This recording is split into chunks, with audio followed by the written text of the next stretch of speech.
Bueno, ya estamos con lo anunciado. Está aquí con nosotros el congresista Jaime Delgado. Yo sé que a usted le debe haber pasado que en algún momento ha recibido una llamada telefónica de alguien que le decía: señora, nosotros sabemos que usted tiene una deuda en tal banco por tal monto y le ofrecemos una tasa menor si le compramos la deuda. Y es decir, tienen toda la información a la mano. Y si uno les pregunta: ¿y usted cómo tiene esa información? ¿Quién le dio? No, eso está en el sistema bancario, me lo ha dado la Superintendencia de Banco y Seguros. Y una serie de mentiras, en realidad, respecto de este tráfico que existe de la información personal que nosotros tenemos y de las actividades que desarrollamos. ¿Cómo hay que ponerle fin a esto? Bueno, Jaime Delgado ha venido haciendo una campaña al respecto y al fin esto se ha materializado, ya está vigente y ahora sí ya es un delito punible. Así Jaime, es. muy buenos días. ¿Cómo está? Buenos días, congresista. Bueno, efectivamente, desde hace algunos meses veníamos investigando este tipo de prácticas que se realiza con la comercialización de estas bases de datos. Para nadie es secreto que tú vas a Wilson y ahí te ofrecen a vista y paciencia de todo el mundo bases de datos que contienen datos personales sobre el patrimonio, sobre créditos, sobre niveles remunerativos, etcétera, de todas las instituciones que quieras.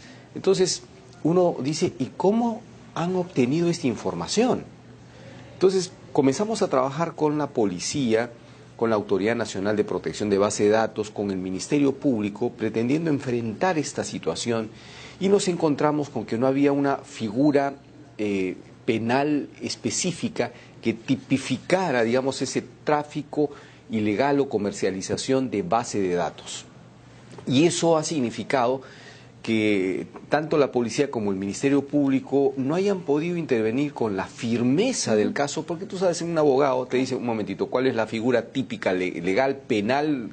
Entonces, frente a eso, no se podía enfrentar este crimen, que es parte de los elementos para el crimen organizado, porque obviamente ni tú ni yo seguramente nos interesaría acceder a la información de X personas, pero a los delincuentes sí, porque los delincuentes pueden extorsionar, pueden digamos, robar o secuestrar a las personas que saben que tienen determinado patrimonio. Frente a esa situación es que se presentó un proyecto de ley que fue luego incorporado en este paquete de reformas de Código Penal, discutido en la Comisión de Justicia, y ahora ya tenemos pues la figura legal que tipifica el delito de comercialización ilegal de base de datos sin la autorización de los titulares de las mismas.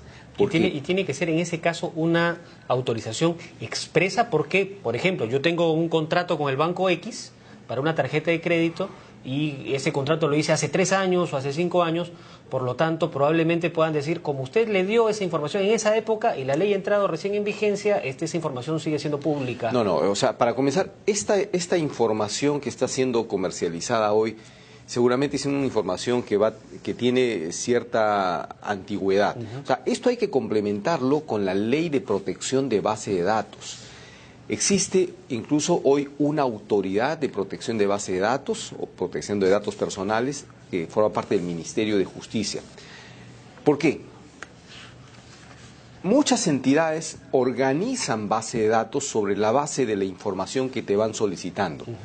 Desde el colegio donde matriculas a tus hijos, te hacen llenar una ficha donde te obligan a poner si tienes casa propia o alquilada, si tienes televisor, si tienes refrigerador, cuánto es lo que gana, cuánto gana tu esposa, cuántos hijos son, etcétera, etcétera. Porque a ellos les interesa tener esa información porque quieren ver tu capacidad de pago, las condiciones en las que vives, en fin, o sea, tienen derecho a hacerlo. Pero tú estás confiando esa información para que el colegio preserve esos datos solo en esa relación contractual que tú tienes con ellos. Claro. Tú no esperarías que el colegio esté traficando y vendiendo a las universidades, por ejemplo, esta información, diciendo: mira, aquí los potenciales clientes tuyos son estos y estos. O sea, eso es ilegal, no pueden hacerlo. Por eso es que ahora las instituciones que organizan base de datos tienen que tener en cuenta un conjunto de normativas respecto de la confidencialidad, cómo preservan la confidencialidad, ¿cómo se aseguran que esa información no sea vulnerable para que X personas estén sacándola, sustrayéndola y comercializándola? Cosa que sucede, por ejemplo, en los bancos, ¿no? Uno se pregunta, pero ¿cómo los bancos, cómo el banco de crédito va a estar poniendo a disposición de todos los traficantes de Wilson esta información? Y no es que el banco de crédito o el interbanco o la institución lo haga como institución jurídica, ¿no es cierto? Pero muchas veces son trabajadores, personal, son vendedores que accedieron a esa base de datos para conseguir clientes o tener trato con clientes, y cuando se van de la institución o los despiden o renuncian ellos, se llevan toda la información. Ahora, y esa información la venden. Esta incorporación de este nuevo artículo que modifica pues el Código Penal no solamente pues pretende, imaginamos, mejorar esos filtros de confidencialidad para que no ocurra esto con principales instituciones que siempre de alguna manera recogen nuestra información personal íntima, sino también eleva las sanciones efectivas para los sujetos pues que incurran en este delito. Sí, hay pena privativa de la libertad hasta 5 años. Entonces, hasta 5 años. Hasta 5 años. En el menor grado. Entre 2 a 5 años. Entonces, eso es importante porque incluso podrían ser penas efectivas. Porque estamos hablando de mafias organizadas. O sea, no estamos hablando del carterista, pues estamos hablando de gente que maneja, digamos, a todo nivel. O sea, algunos periodistas que han estado haciendo seguimiento de esta información me han mostrado realmente cosas sorprendentes. O sea, ellos tienen base de datos de las AFPs, de los bancos, de las principales empresas, incluso con no solamente datos del titular, sino las personas que ponen como referentes, los garantes, líneas de crédito. En fin, es una cosa sumamente grave, porque expone a las personas, y sobre todo en un ambiente que estamos viviendo de delincuencia, de crecimiento de la inseguridad, donde tenemos que cerrarles todas las puertas posibles a estos inescrupulosos. Ahora, con estas sanciones alcanzarían no solamente a los sujetos que incurran en ese tráfico de base de datos, sino también a aquellas instituciones de las cuales ha sido robada esta información por no colocar precisamente estos filtros de seguridad, es que las instituciones o personas que organicen base de datos tienen un régimen, hay una ley específica sobre protección de datos personales. Estas entidades, digamos, desde una farmacia, fíjate lo que te voy a decir. Cuando tú vas a una farmacia y te dicen, ¿cuál es su DNI? Señor, ¿cuál es su DNI? Porque está acumulando puntos. Y la gente cae fácilmente en eso, porque vas a participar en un sorteo. Esas farmacias están organizando base de datos. ¿Para qué?